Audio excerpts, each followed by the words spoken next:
নমস্কার, চলে এলাম বর্ষার প্রথম ইলিশ নিয়ে একটা নতুন রেসিপির সাথে। তো আজকের হবে ইলিশ মাছ দিয়ে এই যে আমাদের ছোটোবেলায় যে বেগুন কচি কচি, এগুলোকে কুলি বেগুন বলা হতো, এখন কি বেগুন বলা হয় আমি জানি না। সেই বেগুন দিয়ে আলু, ইলিশ মাছ দিয়ে ঝোল।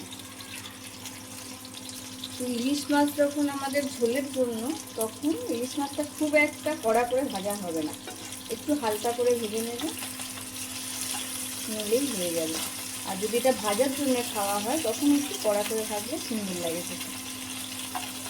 আমি উল্টে পাল্টে মোটামুটি মাছটাকে সুন্দর করে ভেজে নেব।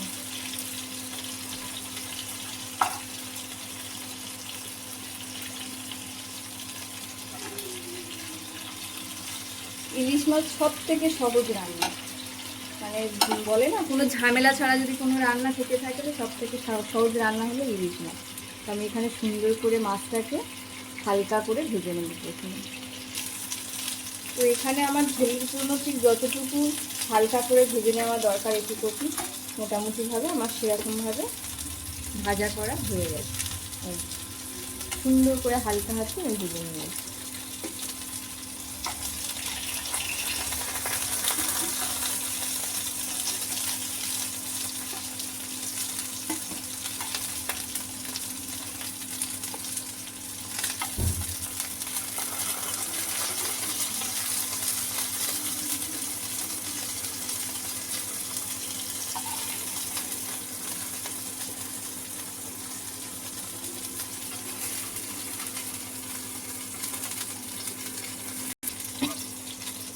এটা আমি ভাজা খাবো, যার জন্য এটা একটু আমি ভালো করে ভেজে নেবো কড়া করে।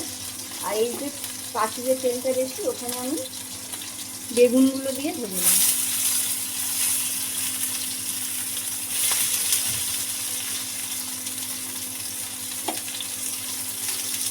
হালকা করে বেগুনগুলো ভেজে নেব তেলের মধ্যে। ওই মাছের তেলেই সব হয়ে যাচ্ছে, আলাদা করে আমার তেল দিতে লাগছে না।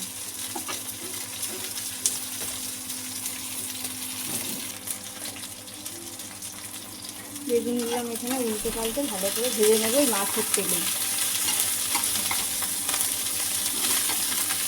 খুব একটা কড়া করে ভাজবো না, হালকা করে একটু ভেজে নেবো।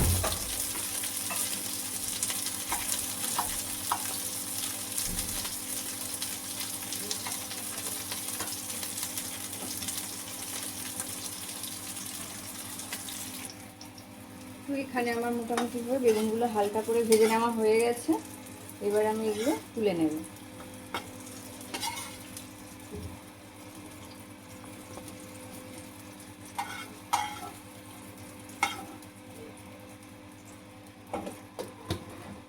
এই একই তেলের মধ্যে যে আলুগুলো আমি ঝোলের জন্য কেটে রেখেছি সেগুলোও ভেজে নেব।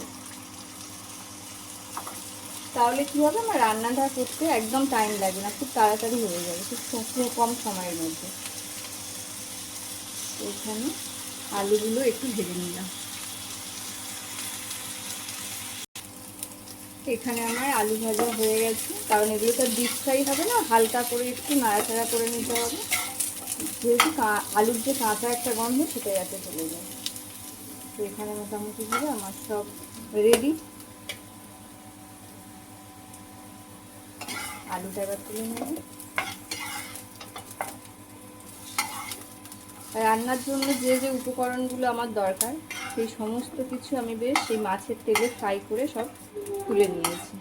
এখানে যেরকম মাছ, বেগুন, আলু সব কিছু ভাজা হয়ে গেছে, মানে রান্না করতে বেশিক্ষণ টাইম লাগবে না, 2-4 মিনিট লাগবে।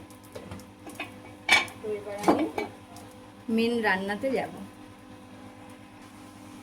তো এখানে যে মেন রান্না এবার সেটাতে যাব, তার জন্য আমি একটা কড়াই নিয়ে নিলাম, কড়াই বসিয়ে দিলাম, গ্যাসটা জুড়ে দিয়ে দিলাম। এবার কড়াইটা গরম হলে আমি তেল দেব।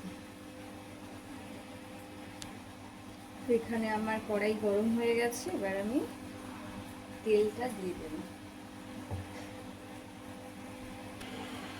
আমি তেলটা দিয়ে দিয়েছি।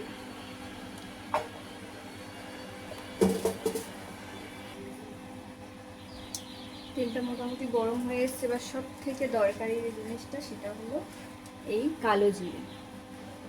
কালো জিরে আমি ফোড়নে দিয়ে দিলাম। 3টে চেরা কাঁচা লঙ্কা দিয়ে দিলাম।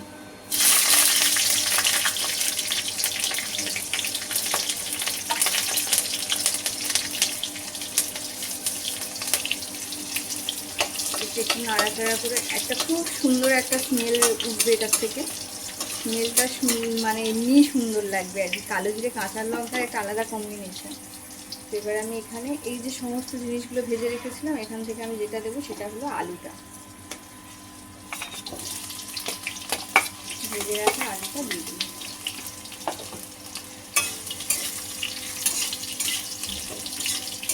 দিয়ে এটা একটু নাড়াচাড়া করে নেব।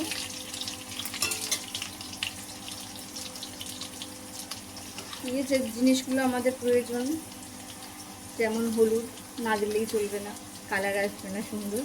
তো আমি এখানে একটু হলুদের গুঁড়ো দিয়ে দিলাম। আর যে যা স্বাদ অনুযায়ী লবণ।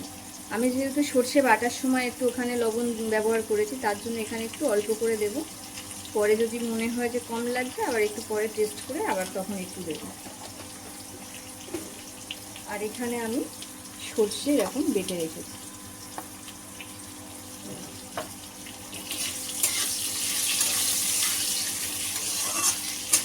যেহেতু আগের থেকে ভাজা আছে আমার আলুটা, সেক্ষেত্রে এখানে আর খুব একটা বেশি ভাজাভুজি করতে হবে না। এবার মোটামুটি এরকমভাবে একটু উষ্ণ গরম জল ঢেলে দিলেই হয়ে যাবে। ঠান্ডা জলও দেওয়া যায়, কোনো ব্যাপার না, যার কাছে যেরকম থাকবে সে সেরকমভাবে দিতে পারে। আর এখানে কিচ্ছু দেবো না। এখানে কেউ কেউ পারলে এই সময় সর্ষে বাটাটা অ্যাড করে কষিয়ে নিয়ে রান্নাটা করতে পারে, তবে আমি এখন দেবো না। আমি একদম নামানোর ঠিক আগের মুহূর্তে সর্ষেটা দেবো। এটা আমার মায়ের থেকে শেখা। তো এখানে নুন হলুদ দিয়ে বেশ সুন্দর করে কষানো হয়ে গেছে, আর আমার কিচ্ছু দেবার নেই এখানে। এবার আমি জল দিয়ে দেবো। যে যতটুকু ঝোল খাবে সেরকম পরিমাণে জলটা দিয়ে দেবে। আর যেহেতু এর মধ্যে আবার ইলিশ মাছ বেগুন সেগুলো পড়বে, তাই একটুখানি বুঝে শুনে দিতে হবে, যাতে ঝোলটা লাস্টে কম না হয়।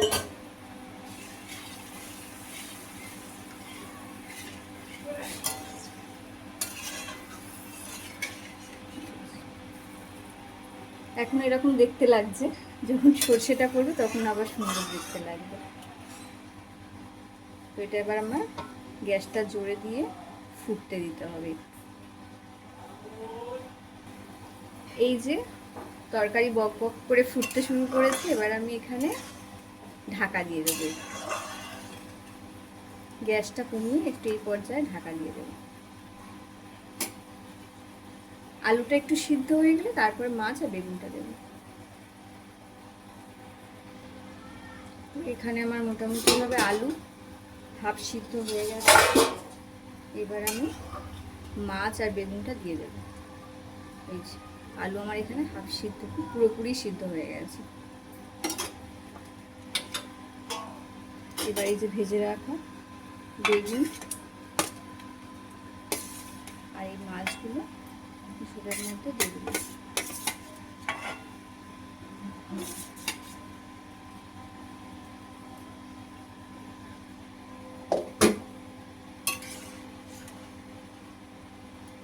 এত সুন্দর গন্ধ বেরিয়েছে, মানে রান্না করলে তবেই বোঝা যাবে আর কি। খুব সুন্দর একটা স্মেল বেরিয়েছে।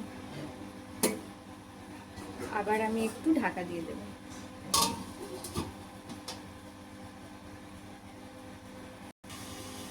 তো মোটামুটিভাবে আমার মাছের ঝোলে যা যা প্রয়োজন সব কিছু দেওয়া হয়ে গেছে। মাছ বেগুন আলু সব সিদ্ধ হয়ে গেছে। এবার এই যে মেন জিনিসটা যাবে, সেটা হলো এই সর্ষে বাটা। এই সর্ষে বাটাটাই এই মাছের ঝোলে আসল জিনিস।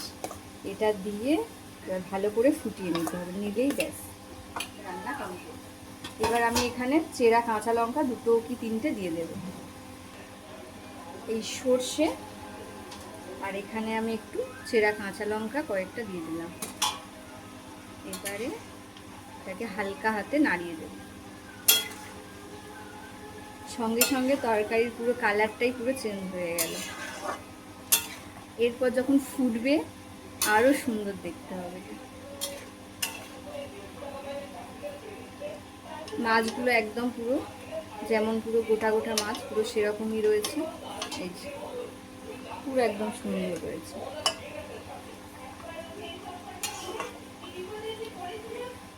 এবার এটাকে আমার একটু ফুটতে টাইম দিতে হবে। তো এখানে আমার রান্না পুরো কমপ্লিট। রান্নাটা কার কেমন লাগলো অবশ্যই জানিও, আর আমার রেসিপিটা ভালো লাগলে অবশ্যই একটা লাইক করে দিও। দেখা হচ্ছে আবার পরের কোনো ভিডিওতে। এখানে একটু কাঁচা সর্ষের তেল ছড়িয়ে দিলে খুব ভালো হয়, কিন্তু আমি আর দিলাম না, কারণ আমি তেলের পরিমাণটা প্রথমেই অনেকটা দিয়ে দিয়েছি, যার জন্য আর দিলাম না। কিন্তু কেউ চাইলে এখানে একটু কাঁচা সর্ষের তেল দিতে পারে। আজকের জন্য এখানেই শেষ।